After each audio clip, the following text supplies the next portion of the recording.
ஒரு சிறிய தோட்டத்தில் எல்லா காய்கறிகளும் சந்தோஷமாக வாழ்ந்து வந்தன. அங்கே குட்டி கேரட் எப்போதும் நான் தான் ஆரஞ்சு கலர்ல சூப்பர் என்று பெருமை பேசும்.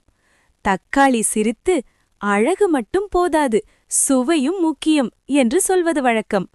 முட்டைகோஸ் அமைதியாக நாம் எல்லாரும் சேர்ந்திருந்தால்தான் சாலட் அழகாகும் என்று சொல்லும். ஒரு நாள் மழை வரவில்லை. எல்லா காய்கறிகளும் சோர்ந்து போனது. அப்போது சின்ன வெங்காயம் கத்தி, நாம் ஒவ்வொருவரும் நம் வலிமையை பயன்படுத்தினால் தண்ணீரை சேமிக்கலாம் என்றது. கீரை தன் இலைகளை விரித்து நிழல் கொடுத்தது. கேரட் மண்ணுக்குள்ளிருக்கும் தண்ணீரை மேலே கொண்டு வந்தது. தக்காளி தன் சாரால் எல்லாரையும் குளிர்வித்தது.